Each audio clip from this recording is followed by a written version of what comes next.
magandang tanghali po sa inyong lahat. Ngayon po, titingnan naman po natin ano po ang makikita natin sa third reading of the day today. No, pipili po tayo ulit ng 10 baraha dito, no, para makita po natin ano po ang third reading of the day today. Yan. Malasahin lang muna po natin para sure po tayo na hindi po tayo magkakapare-pareho at nabalasa po natin ng maigi.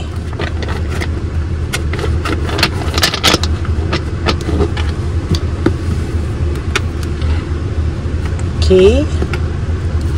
And 1, 2, 3, 4, 5, 6, 7, 8,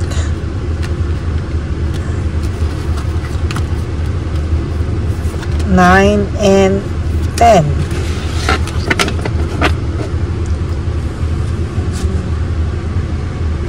Okay, tingnan po natin dito naman sa isa. Okay.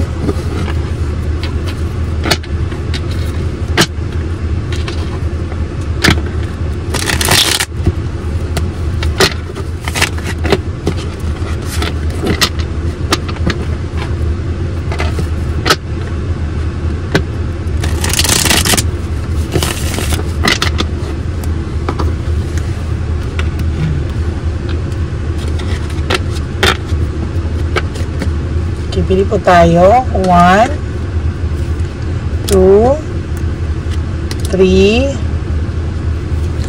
4, 5, 6, 7, 8, 9, and 10.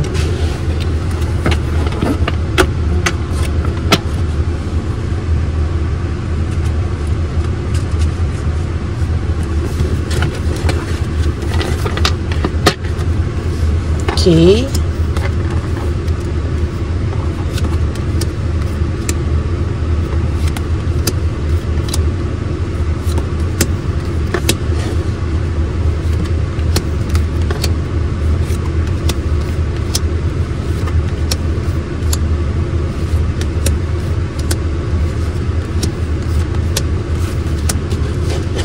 Okay, tingnan na po natin ngayon ano po ang ating makikita. Weakness and manipulation. Alam nyo po, the third person po, ito pong continuation ng ating second reading, is all about manipulation, ano. Kung akala nyo po siguro, akala ng person nyo na sobrang bait nitong si Chabelitang Palaka, na nung una ay talagang nagpe-pretend ito, but the truth is, kayang-kaya po siyang lokohin ito, no. Or mostly, baka nga po niloloko din po siya nito. At pag dumating po yung point o yung stage na may sawa factor na din po si Chabelita, no, lolokohin at lolokohin niya rin po itong person nyo, no.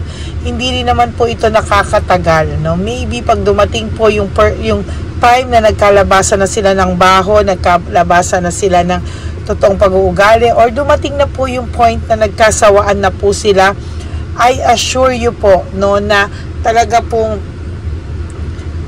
maloloko at lolokohin at masasaktan din po yung person nyo dito sa pinagpalit niya sa inyo, no. Somehow mararamdaman po ng person nyo yan, ano.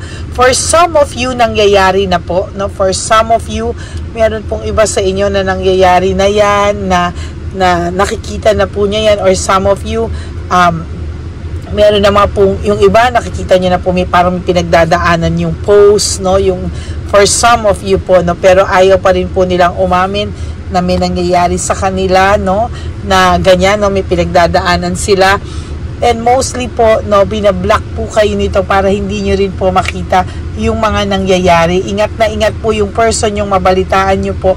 Why? Because takot po siyang mapahiya. Okay.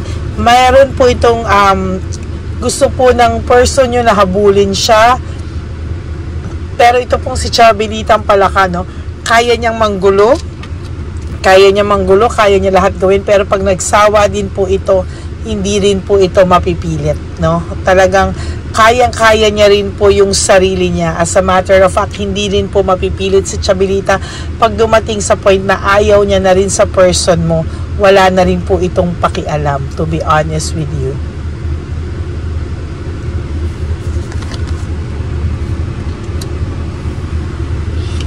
Yung pagiging careless po ng taong ito, no? Yung pagiging careless po ng person nyo sa mga desisyon niya ang nagpahamak sa kanya, to be honest with you. Yan, no? Lack of purpose, dinadivert po talaga nila. Parang ikaw po ay nililin lang nila, no?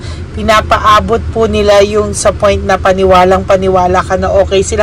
Actually, hindi naman po yung person nyo eh. Si Chabelitang Palaka po talaga yung masasabi ko na talaga pong may, ayan o, may kakaibang purpose po sa buhay, ano. Meron po siyang matinding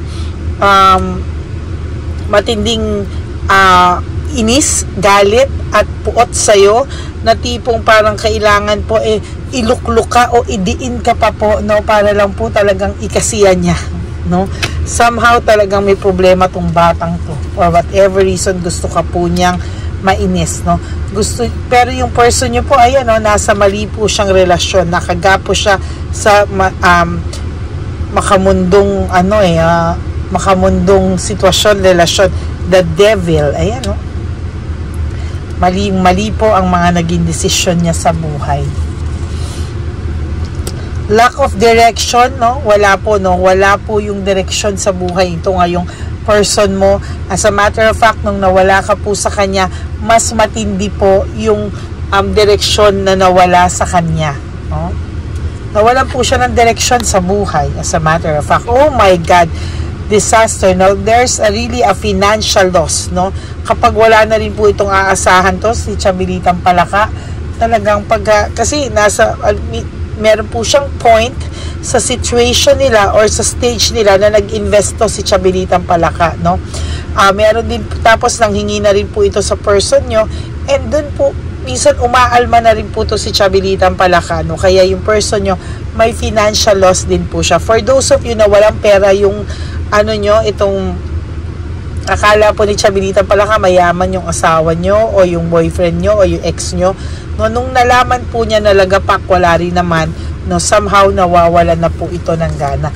Yung una sinasabi niya pa, okay lang yan, ako muna, ganyan, pero ngayon po sinasabi ko po sa inyo na nalaman niya ito, lumalagpak po ngayon talaga, no, lagpak na lagpak. Yung person nyo po wants to reach out to you, desperado po ito ngayon, ano, pero sa totoo lang po, wala rin po kasi siyang maharap sa iyo. Sa sobrang kayabangan niya din po, ay nawalan din po siya ng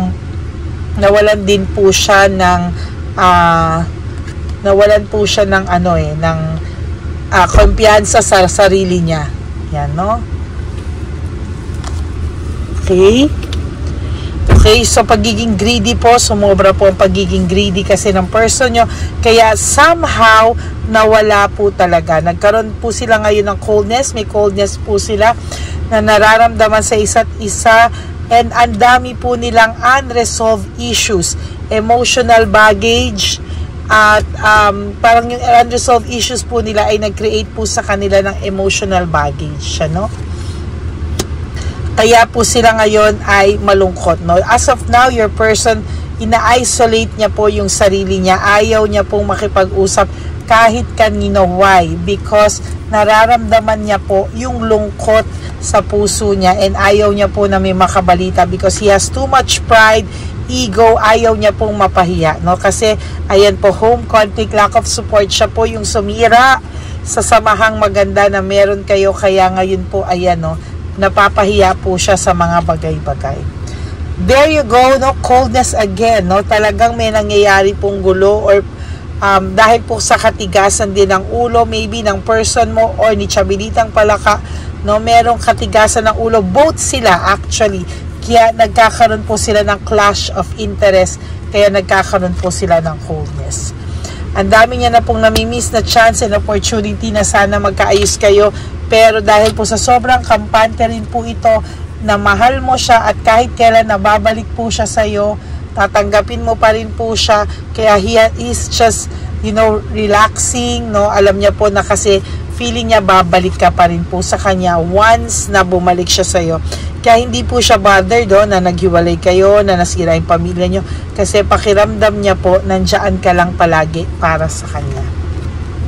For your last 3 cards, cold heart again. Ilan na po yung cold heart dito? 1, 2, 3, and this is 4 card na may cold heart and coldness. Yan, So, sinasabi ko nga po sa'yo, right at this very moment, yung 4 po na lumabas na may coldness, cold heart, really, right at this very moment, may nangyayari pong hindi maganda sa kanila.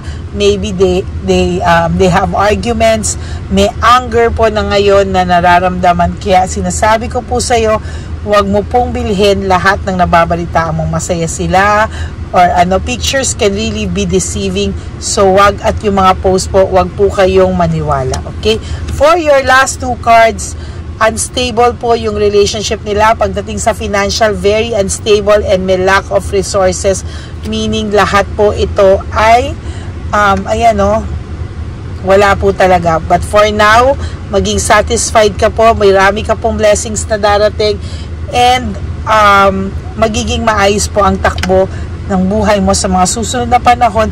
Huwag ka lang daw pong maging nega, and you welcome positivity in your life. Okay? So, that's it for your 3rd reading for today. I hope naka-resonate po kayo, and if you do, please give me a like and comment down below para po makita ko po ang mga comments nyo at magkaroon po tayo ng connection. Okay? Maraming salamat to all my Lady Elena friends, family, and subscribers. I love you all from the bottom of my heart.